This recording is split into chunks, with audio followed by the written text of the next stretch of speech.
Uno de los puntos que me indica es la revelación del secreto. Sí, ya dije algo, pero para no alargar más ese escrito, que debía ser breve, me limité a lo indispensable, dejando a Dios la oportunidad de un momento más favorable.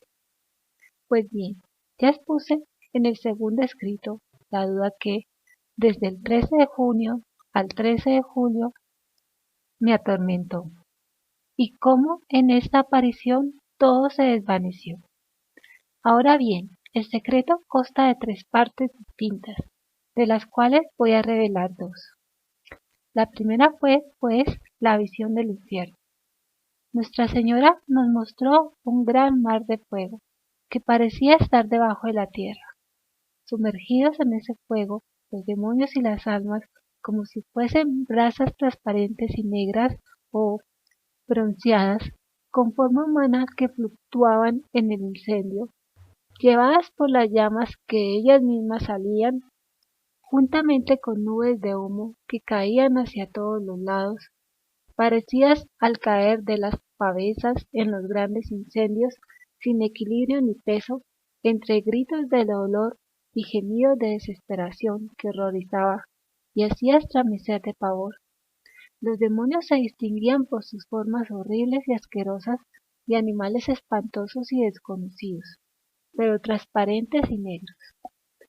Esta visión fue durante un momento, y gracias a nuestra buena Madre del Cielo, que antes nos había prevenido con la promesa de llevarnos al cielo en la primera aparición, de no haber sido así creo que hubiésemos muerto de susto y pavor. Inmediatamente levantamos los ojos hacia Nuestra Señora, que nos dijo con bondad y tristeza: ¿Viste el infierno a donde van las almas de los pobres pecadores? Para salvarlas, Dios quiere establecer en el mundo la devoción a mi Inmaculado Corazón. Si se hace lo que os voy a decir, se salvará muchas almas y tendrán paz. La guerra pronto terminará.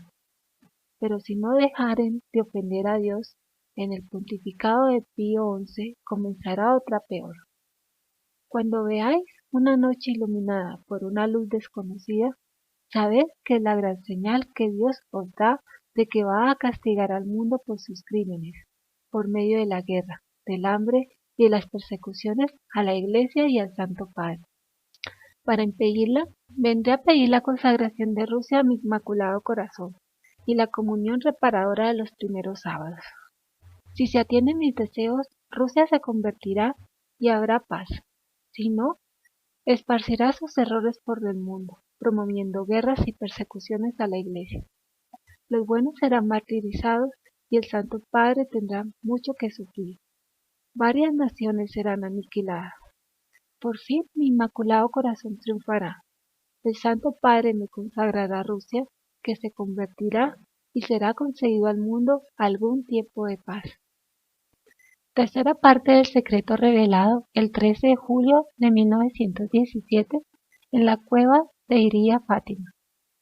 Escribo en obediencia a vos, Dios mío, que lo ordenáis por medio de su excelencia reverendísima, el señor obispo de Leiría, y de la Santísima Madre vuestra y mía. Después de las 2 partes que ya he expuesto, hemos visto al lado izquierdo de Nuestra Señora, un poco más en lo alto, a un ángel con una espada de fuego en la mano izquierda. Centelleando emitía llamas que parecía iban a incendiar el mundo, pero se apagaban al contacto con el esplendor que Nuestra Señora irradiaba con su mano derecha dirigida hacia él. El ángel, señalando la tierra con su mano derecha, dijo con fuerte voz: penitencia, penitencia, penitencia. Y vimos en una inmensa luz que es Dios, algo semejante a como se ven las personas en un espejo cuando pasan ante él, a un obispo vestido de blanco. Hemos tenido el presentimiento de que fuera el Santo Padre. También a otros obispos, sacerdotes, religiosos y religiosas subieron una montaña empinada en cuya cumbre había una gran cruz de maderos topos como si fuese de alcornoque con la corteza. El Santo Padre, antes de llegar a ella, atravesó una gran ciudad, medio en ruinas y medio tembloroso, con paso vacilante, apesadumbrado de dolor y pena, rezando por las almas de los cadáveres que encontraba por el camino. Llegado a la cima del monte, postrado de rodillas a los pies de la gran cruz, fue muerto por un grupo de soldados que le dispararon varios tiros de arma de fuego y flechas. Y del mismo modo murieron unos tras otros los obispos, sacerdotes, religiosos y religiosas, y diversas personas seglares, hombres y mujeres de diversas clases y posiciones. Bajo los dos brazos de la cruz había dos ángeles, cada uno de ellos con una jarra de cristal en la mano, en las cuales recogían la sangre de los mártires y regaban con ella las almas que se acercaban a Dios. Interpretación del secreto. Carta de Juan Pablo II a Sor Lucía. Texto original. Reverenda Irma María Lucía, convento de Coimbra. En el júbilo de las fiestas pascuales le presento el augurio de Cristo resucitado a sus discípulos. La paz esté contigo. Tendré el gusto de poder encontrarme con usted en el tan esperado día de la beatificación de Francisco y Jacinta que, si Dios quiere, beatificaré el próximo 13 de mayo. Sin embargo, teniendo en cuenta que este día no habrá tiempo para un coloquio, sino solo para un breve saludo, he encargado exprofeso a su excelencia Monseñor Tarcisio Bertone, secretario de la Congregación para la Doctrina de la Fe, que vaya a hablar con usted. Se trata de la congregación que colabora más estrechamente con el Papa para la defensa de la fe católica y que ha conservado desde 1957, como usted sabe, su carta manuscrita que contiene la tercera parte del secreto revelado el 13 de julio de 1917 en la Cova de Leiria, Fátima.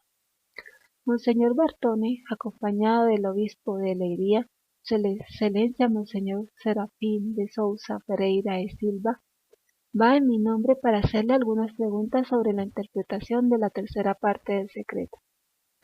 Reverenda Sor Lucía, puede hablar abierta y sinceramente a Monseñor Bertone. Me referirá sus respuestas directamente a mí. Ruego ardientemente a la Madre del Resucitado por usted, por la comunidad de Coimbra y por toda la Iglesia. María, Madre de la humanidad peregrina, nos mantenga siempre estrechamente unidos a Jesús, su amado Hijo y hermano nuestro, Señor de la vida y de la gloria. Con una especial bendición apostólica, Juan Pablo II, Vaticano, 19 de abril de 2000. Coloquio con Sor María Lucía de Jesús y del Inmaculado Corazón. La cita de Sor Lucía con su excelencia Monseñor Tarcisio Bertone, secretario de la Congregación para la Doctrina de la Fe, encargado por el Santo Padre, y de su excelencia Monseñor Serafín de Sousa Pereira de Silva, obispo de Leiria, Fátima, tuvo lugar el pasado jueves 27 de abril en el Carmelo de Santa Teresa de Coimbra.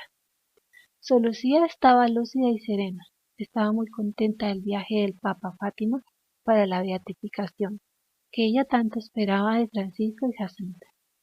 El obispo de Leiria, Fátima, leyó la carta autógrafa del Santo Padre que explicaba los motivos de la visita. Sor Lucía se sintió honrada y la releyó personalmente, teniéndola en sus propias manos. Dijo estar dispuesta a responder francamente a todas las preguntas. Llegados a este punto, su excelencia Monseñor Tarcisio Bertone le presentó dos sobres, uno externo y otro dentro con la carta que contenía la tercera parte del secreto de Fátima. Y ella dijo inmediatamente, tocándola con los dedos, es mi carta, y después leyéndola en mi letra. Con la ayuda del obispo de Leiria, Fátima, se leyó e interpretó el texto original, que está en portugués. Sor Lucía estuvo de acuerdo en la interpretación según la cual la tercera parte del secreto consiste en una visión profética comparable a las de la historia sagrada. Reiteró su convicción de que la visión de Fátima se refiere sobre todo a la lucha del comunismo ateo contra la Iglesia y los cristianos, y describe el inmenso sufrimiento de las víctimas de la fe en el siglo XX. A la pregunta ¿el personaje principal de la visión es el Papa?, Sor Lucía respondió de inmediato que sí, y recuerda que los tres pastorcitos Estaban muy apenados por el sufrimiento del Papa y Jacinta repetía: «Coitadiño do Santo Padre, tengo mucha pena dos pecadores». «Pobrecito el Santo Padre, me da mucha pena de los pecadores». Sor Lucía continuó: «Nosotros no sabíamos el nombre del Papa. La señora no nos ha dicho el nombre del Papa. No sabíamos si era Benedicto XV o Pío XII o Pablo VI o Juan Pablo II. Pero era el Papa que sufría y nos hacía sufrir también a nosotros». Por lo que se refiere al pasaje sobre el obispo vestido de blanco, esto es el Santo Padre, como se dieron cuenta inmediatamente los pastorcitos durante la visión, que es herido de muerte y cae por tierra. Sor Lucía está completamente de acuerdo con la afirmación del Papa. Una mano materna guió la trayectoria de la bala, y el Papa agonizante se detuvo en el umbral de la muerte. Juan Pablo II, meditación desde el Policlínico Gemelli a los obispos italianos, 13 de mayo de 1994. Puesto que Sor Lucía, antes de entregar al entonces obispo de Leiria, Fátima, el sobre lacrado que contenía la tercera parte del secreto, había escrito en el sobre exterior que sólo podía ser abierto después de 1960 por el patriarca de Lisboa, por el obispo de Leiria, su excelencia Monseñor Bertone le preguntó: «¿Por qué la fecha tope de 1960? ¿Ha sido la Virgen quien ha indicado esa fecha?». Sor Lucía respondió: «No ha sido la señora, sino yo la que ha puesto la fecha de 1960, porque según mi intuición, antes de 1960 no se hubiera entendido, se habría comprendido solo después. Ahora se puede entender mejor. Yo he escrito lo que he visto, no me corresponde a mí la interpretación, sino al Papa». Finalmente se mencionó el manuscrito no publicado que Sor Lucía ha preparado como respuesta a tantas cartas de devotos de la Virgen y de los peregrinos. La obra, que lleva el título Los apelos da mensajes de Fátima y recoge pensamientos y reflexiones que expresan sus sentimientos y su límpida y simple espiritualidad en clave catequética y parenética. Se le preguntó si le gustaría que la publicaran y ha respondido: «Si el Santo Padre está de acuerdo, me encantaría, si no, obedezco a lo que decía el Santo Padre». Sor Lucía desea someter el texto a la aprobación de la autoridad eclesiástica y tiene la esperanza de poder contribuir con su escrito a guiar a los hombres y mujeres de buena voluntad por el camino que conduce a Dios. Última meta de toda esperanza humana. El coloquio se concluyó con un intercambio de rosarios. A Sor Lucía se le dio el que le había regalado el Santo Padre y ella a su vez entrega algunos rosarios confeccionados por ella personalmente. La bendición impartida en nombre del Santo Padre concluyó el encuentro. Comunicaba su eminencia el cardenal Angelo Sodano, secretario de Estado de su Santidad. Al final de la solemne celebración eucarística presidida por Juan Pablo II en Fátima, el cardenal Angelo Sodano, secretario de Estado, ha pronunciado en portugués las palabras que aquí reproducimos en traducción española. Hermanos y hermanas en el Señor, al concluir esta solemne celebración, siento el deber de presentar a nuestro amado Santo Padre Juan Pablo II la felicitación más cordial en nombre de todos los presentes por su próximo 80º cumpleaños, agradeciéndole su valioso ministerio pastoral en favor de toda la Santa Iglesia de Dios. En las solemnes circunstancias de su venida a Fátima, el Sumo Pontífice me ha encargado de daros un anuncio. Como es sabido, el objetivo de su venida a Fátima ha sido la beatificación de los dos pastorcitos. Sin embargo, quiero atribuir también a esta peregrinación suya el valor de un renovado gesto de gratitud hacia la Virgen por la protección que le ha dispensado durante sus años de pontificado. Es una protección que parece que guarde relación también con la llamada tercera parte del secreto de Fátima. Este texto es una visión profética comparable a la de la Sagrada Escritura, que no describe con sentido fotográfico los detalles de los acontecimientos futuros, sino que sintetiza y condensa sobre un mismo fondo hechos que se prolongan en el tiempo en una sucesión y con una duración no precisadas. Por tanto, la clave de la lectura del texto ha de ser de carácter simbólico. La visión de Fátima tiene que ver sobre todo con la lucha de los sistemas ateos contra la Iglesia y los cristianos, y describe el inmenso sufrimiento de los testigos de la fe del último siglo del segundo milenio. Es un interminable viacrucis dirigido por los papas del siglo XX. Según la interpretación de los pastorcitos, interpretación confirmada recientemente por Solucía, el obispo vestido de blanco que ora por todos los fieles es el Papa. También él, caminando con fatiga hacia la cruz entre los cadáveres de los martirizados, obispos, sacerdotes, religiosos, religiosas y numerosos laicos, cae a tierra como muerto, bajo los disparos de arma de fuego. Después del atentado del 13 de mayo de 1981, a su santidad le pareció claro que había sido una mano materna quien guió la trayectoria de la bala, permitiendo al Papa agonizante que se detuviera en el umbral de la muerte. Juan Pablo II, Meditación desde el Policlínico Gemelli a los obispos italianos, en Exernamenti, volumen 17, 1994, página 1061. Con ocasión de una visita a Roma del entonces obispo de Leiria, Fátima, el Papa decidió entregarle la bala, que quedó en el chip después del atentado, para que se custodiase en el santuario. Por iniciativa del obispo, la misma fue después engarzada en la corona de la imagen de la Virgen de Fátima. Los sucesivos acontecimientos del año 1989 han llevado tanto en la Unión Soviética como en numerosos países del Este a la caída del régimen comunista que propugnaba el ateísmo. También por esto el sumo pontífice le está agradecido a la Virgen desde lo profundo del corazón. Sin embargo, en otras partes del mundo, los ataques contra la Iglesia y los cristianos, con la carga de sufrimiento que conllevan, desgraciadamente no ha cesado. Aunque las vicisitudes a las que se refiere la tercera parte del secreto de Fátima parecen ya pertenecer al pasado, la llamada de la Virgen a la conversión y a la penitencia pronunciada al inicio del siglo XX conserva todavía hoy una estimulante actualidad. La señora del mensaje parecía leer con una perspicacia especial los signos de los tiempos, los signos de nuestro tiempo. La invitación existente de María Santísima a la penitencia es la manifestación de su solicitud materna por el destino de la familia humana, necesitada de la conversión y del perdón. Juan Pablo II, mensaje para la Jornada Mundial del Enfermo, 1997, volumen 19, 1996, página 561. Para permitir que los fieles reciban mejor el mensaje de la Virgen de Fátima, el Papa ha confiado a la Congregación para la Doctrina de la Fe la tarea de hacer pública la tercera parte del secreto, después de haber preparado un oportuno comentario. Hermanos y hermanas, agradecemos a la Virgen de Fátima su protección. A su materna intercesión confiamos la Iglesia del tercer milenio.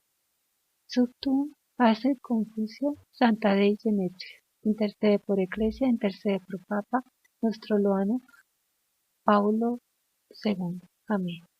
Fátima, 13 de mayo de 2000. Comentario teológico. Quien lee con atención el texto del llamado tercer secreto de Fátima, que tras largo tiempo por voluntad del Santo Padre viene publicado aquí en su integridad, tal vez quedará desilusionado o asombrado después de todas las especulaciones que se han hecho. No se revela ningún gran misterio, no se ha corrido el velo del futuro. Vemos a la Iglesia de los mártires del siglo apenas transcurrido, representada mediante una escena escrita con un lenguaje simbólico difícil de descifrar. ¿Es esto lo que quería comunicar la Madre del Señor a la cristiandad, a la humanidad en un tiempo de grandes problemas y angustias? ¿Nos es de ayuda al inicio del nuevo milenio? O más bien, ¿son solamente proyecciones del mundo interior de unos niños crecidos en un ambiente de profunda piedad, pero que a la vez estaban turbados por las tragedias que amenazaban su tiempo? ¿Cómo debemos entender la visión? ¿Qué hay que pensar de la misma? Revelación pública y revelaciones privadas, su lugar teológico.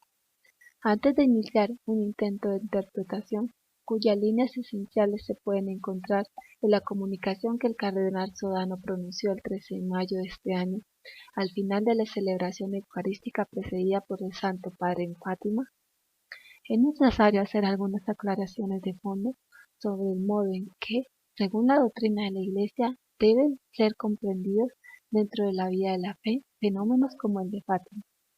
La doctrina de la Iglesia distingue entre la revelación pública y las revelaciones privadas. Entre estas dos realidades hay una diferencia, no solo de grado sino de esencia. El término revelación pública designa la acción reveladora de Dios destinada a toda la humanidad, que ha encontrado su expresión literaria en dos partes de la Biblia, el Antiguo y el Nuevo Testamento. Se llama revelación porque en ella Dios se ha dado a conocer progresivamente a los hombres, hasta el punto de hacerse el mismo hombre para traer así y para reunir en sí a todo el mundo por medio del Hijo encarnado Jesucristo. No se trata, pues, de comunicaciones intelectuales, sino de un proceso vital en el cual Dios se acerca al hombre. Naturalmente, en este proceso se manifiestan también contenidos que tienen que ver con la inteligencia y con la comprensión del misterio de Dios. El proceso atañe al hombre total y, por tanto, también a la razón, aunque no solo a ella. Puesto que Dios es uno solo, también es única la historia que Él comparte con la humanidad. Vale para todos los tiempos y encuentra su cumplimiento con la vida, la muerte y la resurrección de Jesucristo. En Cristo Dios ha hecho todo, es decir, se ha manifestado a sí mismo y por lo tanto la revelación ha concluido con la realización del misterio de Cristo que ha encontrado su expresión en el Nuevo Testamento.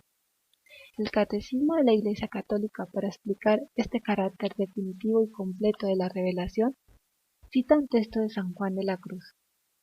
Porque en darnos, como nos dio, a su Hijo, que es una palabra suya, que no tiene otra, todo nos lo habló junto y de una vez en esta sola palabra. Porque lo que hablaba antes en partes a los profetas, ya lo ha hablado todo en él, dándonos al todo que es su Hijo. Por lo cual el que ahora quisiese preguntar a Dios o querer alguna visión o revelación, no solo haría una necedad, sino que haría agravio a Dios, no poniendo los ojos totalmente en Cristo, sin querer cosa otra alguna o novedad. Número 65. Subida al Monte Carmelo, 2:22. El hecho de que la única revelación de Dios dirigida a todos los pueblos se haya concluido con Cristo y en el testimonio sobre él recogido en los libros del Nuevo Testamento, vincula a la Iglesia con el acontecimiento único de la historia sagrada y de la palabra de la vida, que garantiza e interpreta este acontecimiento. Pero no significa que la Iglesia ahora solo puede mirar al pasado y esté así condenada a una estéril repetición. El Catecismo de la Iglesia Católica dice a este respecto: sin embargo, aunque la revelación esté acabada, no está completamente explicitada. Corresponderá a la fe cristiana comprender gradualmente todo su contenido en el transcurso de los siglos. Número 66.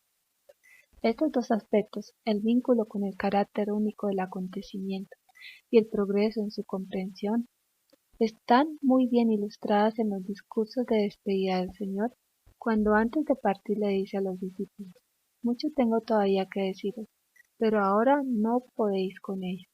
Cuando venga Él, el Espíritu de la verdad, os guiará hasta la verdad completa, pues no hablará por su cuenta.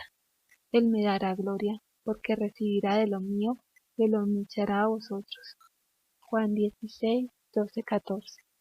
Por una parte, el Espíritu, que hace de guía y abre así las puertas a un conocimiento del cual antes faltaba el presupuesto que permitiera acogerlo, es esta la amplitud y la profundidad nunca alcanzada de la fe cristiana. Por otra parte, este guiar es un tomar del tesoro de Jesucristo mismo, cuya profundidad inagotable se manifiesta en esta conducción por parte del Espíritu.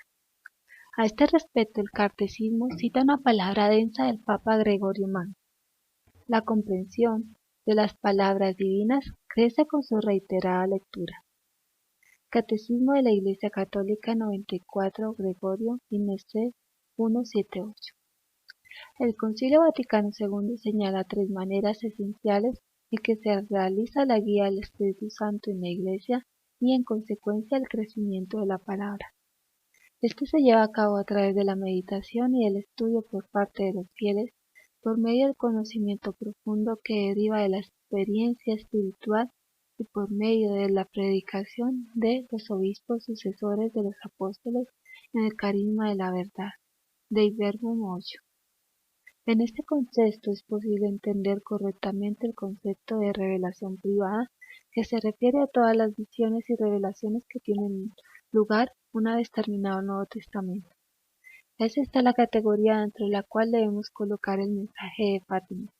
Escuchemos aún a este respecto, antes de nada, el Catecismo de la Iglesia Católica. A lo largo de los siglos ha habido revelaciones llamadas privadas, algunas de las cuales han sido reconocidas por la autoridad de la Iglesia. Su función no es la de completar la revelación definitiva de Cristo, sino la de ayudar a vivirla más plenamente en una cierta época de la historia. Número 67. Se deben aclarar dos cosas. La autoridad de las revelaciones privadas es esencialmente diversa de la única revelación pública. Esta exige nuestra fe, en efecto en ella, a través de palabras humanas y de la mediación de la comunidad viviente de la Iglesia, Dios mismo nos habla. La fe en Dios y en su palabra se distingue de cualquier otra fe, confianza u opinión humana. La certeza de que Dios habla me da la seguridad de que encuentro la verdad misma y, de ese modo, una certeza que no puede darse en ninguna otra forma humana de conocimiento. Es la certeza sobre la cual edifico mi vida y a la cual me confío al morir. La revelación privada es una ayuda para la fe y se manifiesta como creíble precisamente porque remite a la única revelación pública. El cardenal Prospero Lamberti, futuro Papa Benedicto XV, dice al respecto en su clásico tratado. Futuro Papa Benedicto XIV dice al respecto en su clásico tratado, que después llegó a ser normativo para las beatificaciones y canonizaciones. No se debe un asentimiento de fe católica a revelaciones aprobadas en tal modo. No es ni tan siquiera posible. Estas revelaciones exigen más bien un asentimiento de fe humana, según las reglas de la prudencia, que nos la presenta como probables y piadosamente creíbles. El teólogo flamenco de Danes, eminente conocedor de esta materia, afirma sintéticamente que la aprobación eclesiástica de una revelación privada contiene tres elementos. El mensaje en cuestión no contiene nada que vaya contra la fe y las buenas costumbres. Es lícito hacerlo público y los fieles están autorizados a darle en forma prudente su adhesión. Un mensaje así puede ser una ayuda válida para comprender y vivir mejor el Evangelio en el momento presente. Por eso no se debe descartar. Es una ayuda que se ofrece, pero no es obligatorio hacer uso de la misma. El criterio de verdad y de valor de una revelación privada es, pues, su orientación a Cristo mismo. Cuando ella nos aleja de Él, cuando se hace autónoma o, más aún, cuando se hace pasar como otro y mejor designio de salvación, más importante que el Evangelio, entonces no viene ciertamente del Espíritu Santo, que nos guía hacia el interior del Evangelio y no fuera de él mismo. Esto no excluye que dicha revelación privada acentúe nuestros nuevos aspectos, suscite nuevas formas de piedad o profundice y extienda las antiguas. Pero en cualquier caso, en todo esto debe tratarse de un apoyo para la fe, la esperanza y la caridad, que son el camino permanente de salvación para todos. Podemos añadir que a menudo las revelaciones privadas provienen sobre todo de la piedad popular y se apoyan en ella, le dan nuevos impulsos y abren para ella nuevas formas. Eso no excluye que tengan efectos incluso sobre la liturgia, como por ejemplo muestran las fiestas del Corpus Domini y del Sagrado Corazón de Jesús. Desde un cierto punto de vista, en la relación entre la liturgia y piedad popular, se refleja la relación entre la revelación y revelaciones privadas. La liturgia es el criterio, la forma vital de la Iglesia en su conjunto, alimentada directamente por el Evangelio. La religiosidad popular significa que la fe está arraigada en el corazón de todos los pueblos, de modo que se introduce en la esfera de lo cotidiano. La religiosidad popular es la primera y fundamental forma de inculturación de la fe, que debe dejarse orientar y guiar continuamente por las indicaciones de la liturgia, pero que a su vez fecunda la fe a partir del corazón. Hemos pasado así de las procesiones más bien negativas, que eran necesarias antes de nada a la determinación positiva de las revelaciones privadas. ¿Cómo se pueden clasificar de modo correcto a partir de la Sagrada Escritura? ¿Cuál es su categoría teológica? La carta más antigua de San Pablo, que nos ha sido conservada, tal vez el escrito más antiguo del Nuevo Testamento, la primera carta a los tesalonicenses, me parece que ofrece una indicación. El apóstol dice en ella: no apaguéis el espíritu, no despreciéis las profecías, examinad cada cosa y quedaos con lo que es bueno. En todas las épocas se la ha dado a la Iglesia el carisma de la profecía, que debe ser examinado, pero que tampoco puede ser despreciado. A este respecto, es necesario tener presente que la profecía en el sentido de la Biblia no quiere decir predecir el futuro, sino explicar la voluntad de Dios para el presente, lo cual muestra el recto camino hacia el futuro. El que predice el futuro se encuentra en la curiosidad de la razón, que desea apartar el vero del porvenir. El profeta ayuda a la ceguera de la voluntad y del pensamiento y aclara la voluntad de Dios como exigencia e indicación para el presente. La importancia de la predicción del futuro en este caso es secundaria. Lo esencial es la actualización de la única revelación que me afecta profundamente. La palabra profética es advertencia o también consuelo, o las dos cosas a la vez.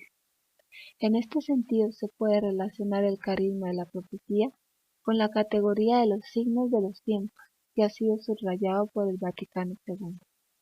¿Sabéis explorar el aspecto de la tierra y del cielo? ¿Cómo no exploráis pues este tiempo? Lucas 12:56. En esta parábola de Jesús, por signos de los tiempos debe entenderse su propio camino. El mismo Jesús. Interpretar los signos de los tiempos a la luz de la fe significa reconocer la presencia de Cristo en todos los tiempos.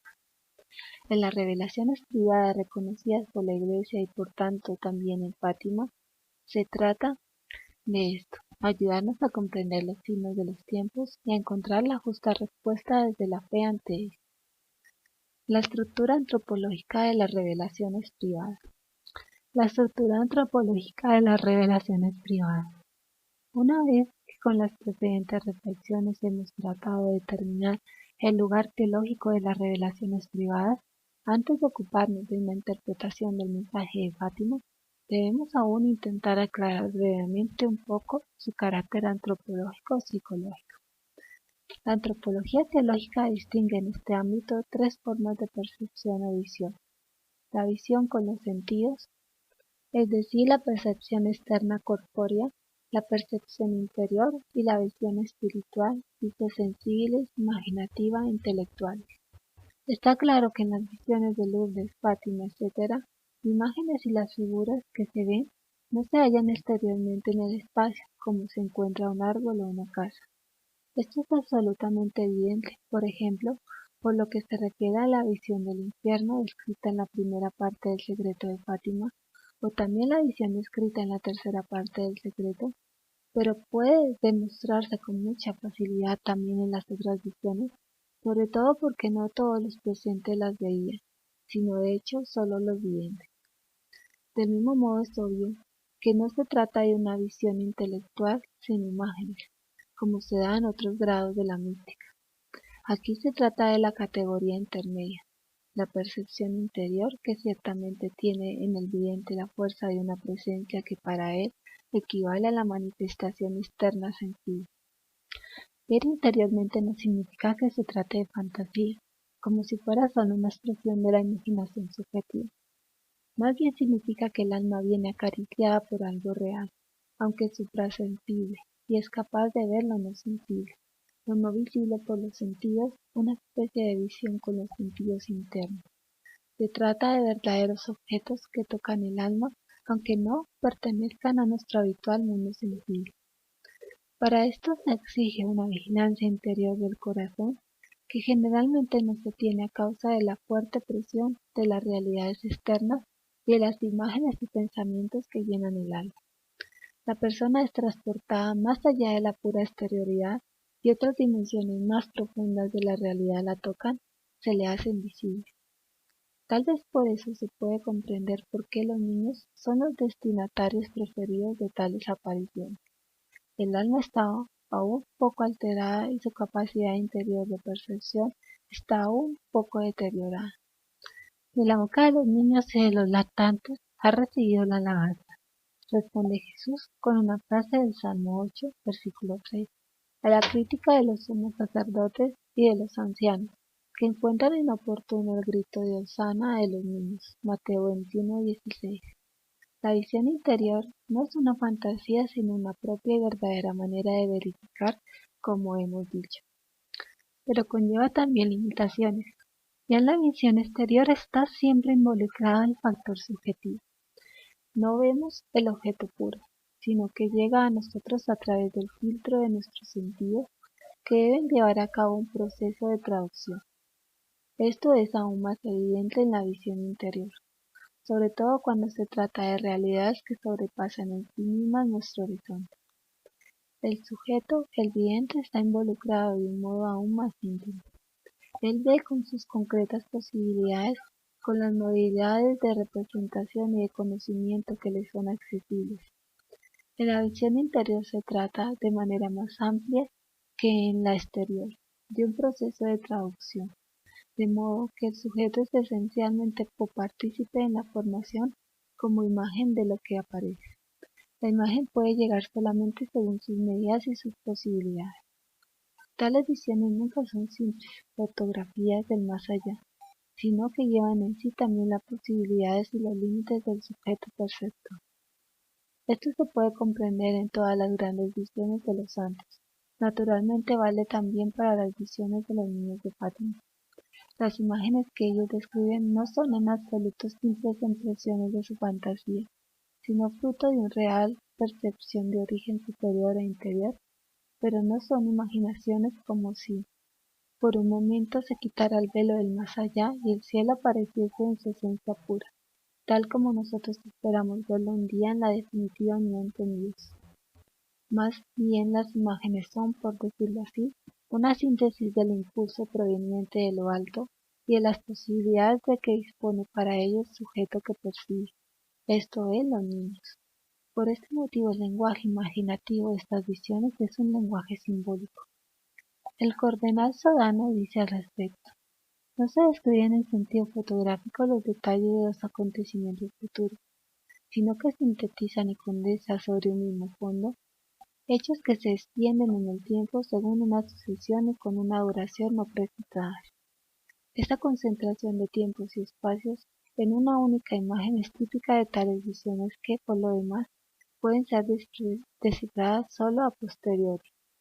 A este respecto, no todo elemento visivo debe tener un concreto sentido histórico.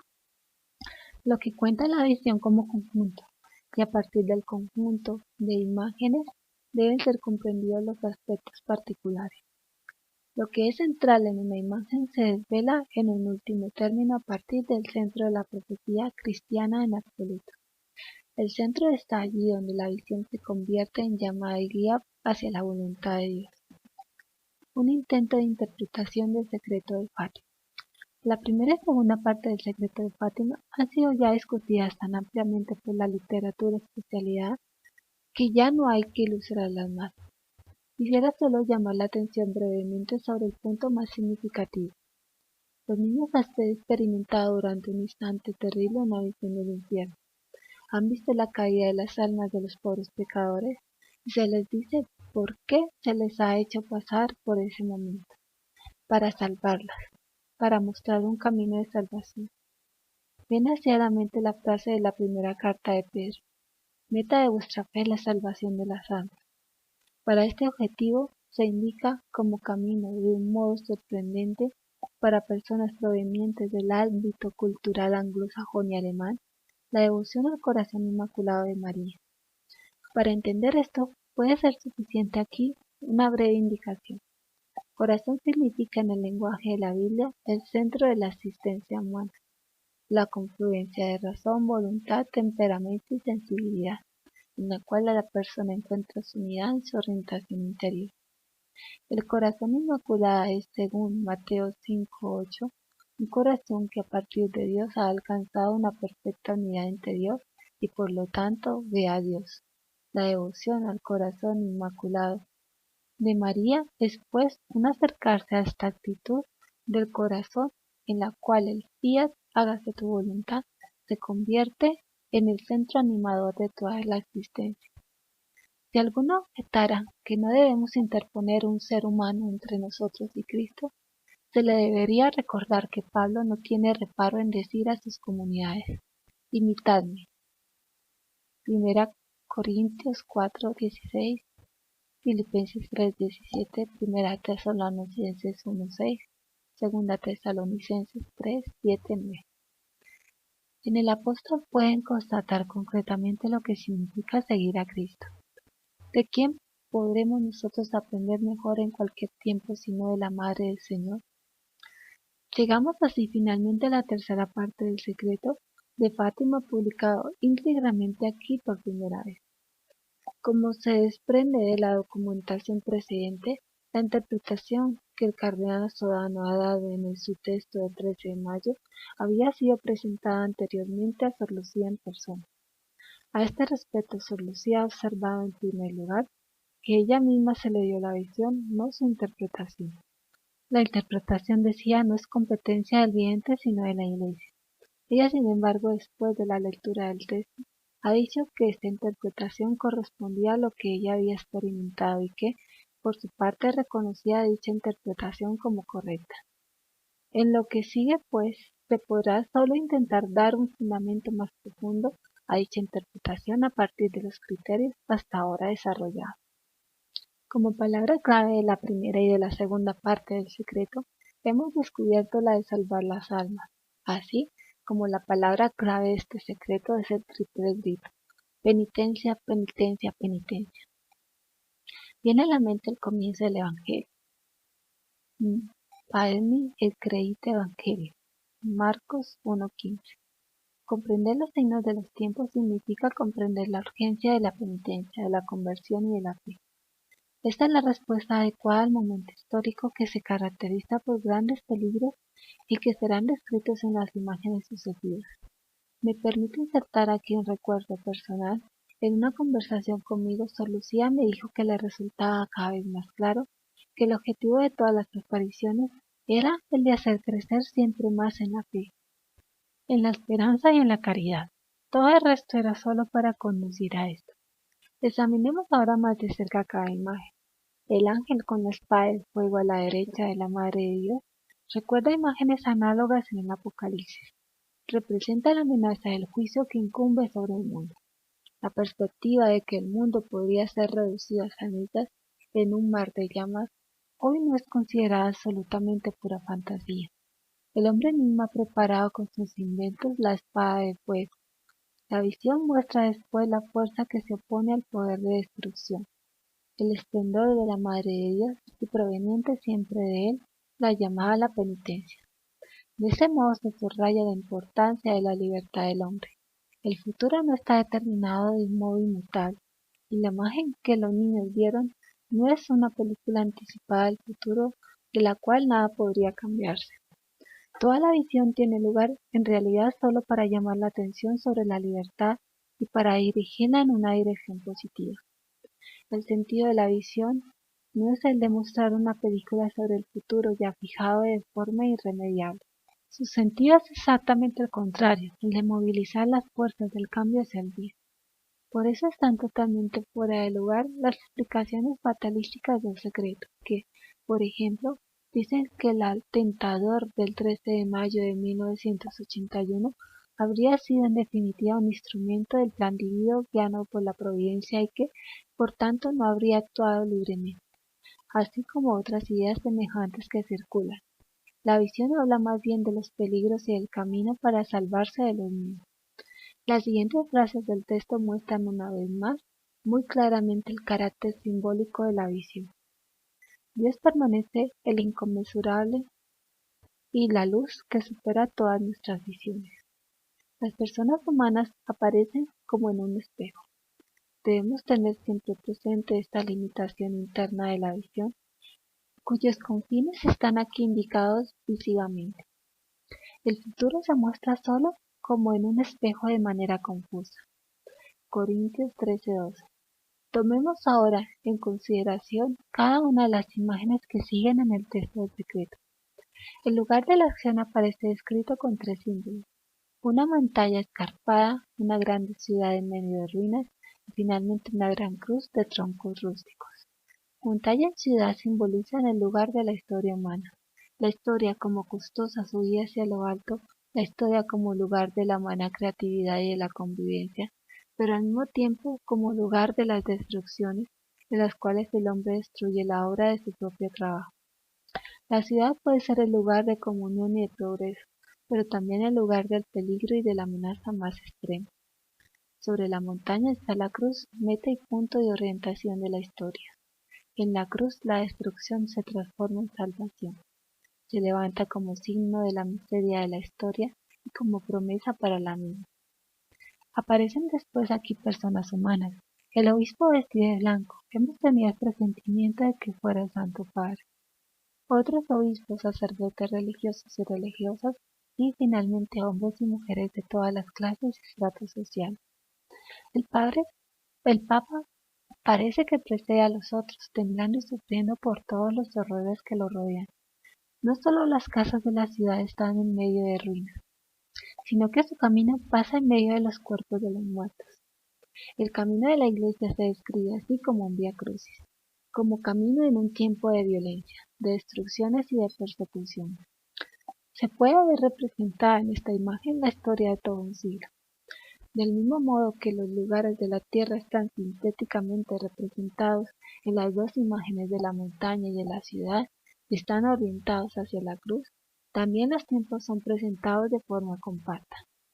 En la visión podemos reconocer el siglo pasado como siglo de los mártires, como siglo de los sufrimientos y de las persecuciones contra la Iglesia, como el siglo de las guerras mundiales y de muchas guerras locales que han llenado toda su segunda mitad y han hecho experimentar nuevas formas de crueldad. En el espejo de esta visión vemos pasar a los testigos de la fe de decenios. A este respecto parece oportuno mencionar una frase de la carta de Sor Lucía que escribió al Santo Padre el 12 de mayo de 1982. La tercera parte del secreto se refiere a las palabras de Nuestra Señora. Si no, Rusia diseminará sus errores por el mundo, promoviendo guerras y persecuciones a la Iglesia. Los buenos serán martirizados, el Santo Padre tendrá que sufrir mucho, varias naciones serán destruidas. En los viacrucis de este siglo, la figura del Papa tiene un papel especial. En su fatigosa subida a la montaña podemos encontrar indicados con seguridad juntos diversos papas que, empezando por Pío X hasta el Papa actual, han compartido los sufrimientos de este siglo y se han esforzado por avanzar entre ellas por el camino que lleva a la cruz. En la visión también el Papa es matado en el camino de los mártires. No podía el Santo Padre, cuando después del atentado del 13 de mayo de 1981 se hizo llevar el texto de la tercera parte del secreto, reconocer en él su propio destino. Había estado muy cerca de las puertas de la muerte y él mismo explicó el haberse salvado con las siguientes palabras: fue una mano materna a guiar la trayectoria de la bala y el Papa agonizante se paró en el umbral de la muerte. 13 de mayo de 1994. Que una mano materna haya desviado la bala mortal muestra solo una vez más que no existe un destino inmutable, que la fe y la oración son poderosas, que pueden influir en la historia y que, al final, la oración es más fuerte que las balas, la fe más potente que las divisiones.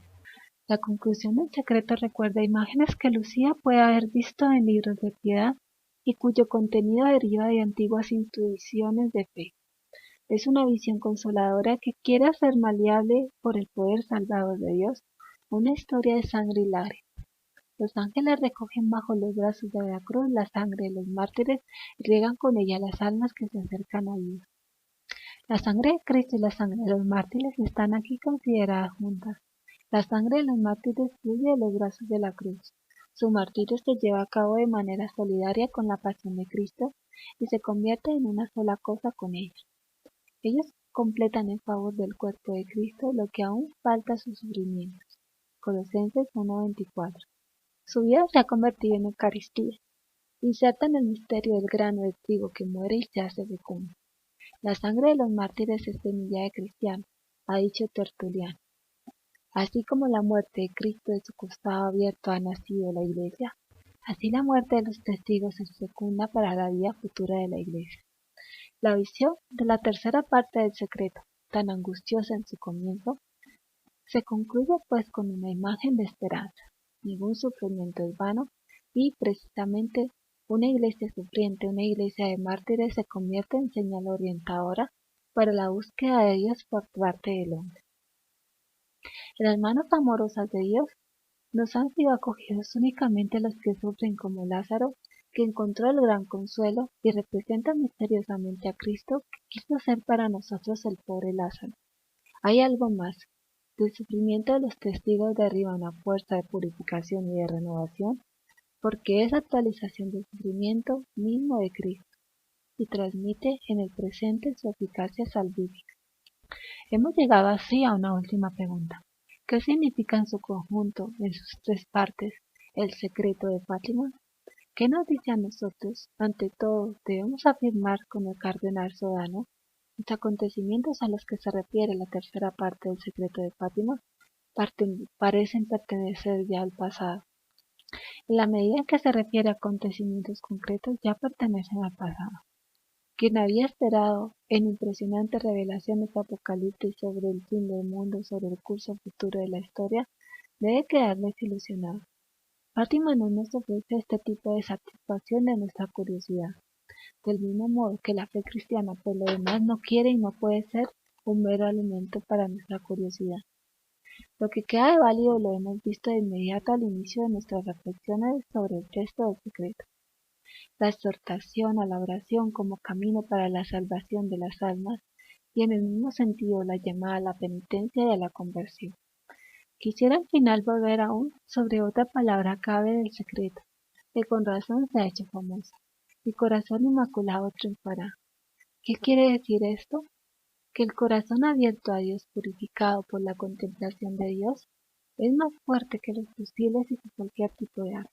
El Fiat de María, la palabra de su corazón, ha cambiado la historia del mundo, porque ella ha introducido en el mundo al Salvador, porque gracias a este sí, Dios pudo hacerse hombre en nuestro mundo y así permanece ahora y para siempre. El maligno tiene poder en este mundo, lo vemos y lo experimentamos continuamente.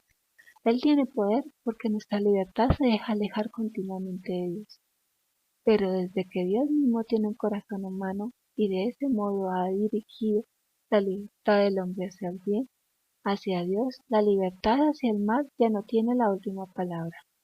Desde aquel momento cobran todo su valor las palabras de Jesús. Padeceréis tribulaciones en el mundo, pero tened confianza, yo he vencido al mundo. Juan 16:33. El mensaje de Fátima nos invita a confiar en esta promesa. Joseph Cardenal Ratzinger, prefecto de la Congregación para la Doctrina de la Fe.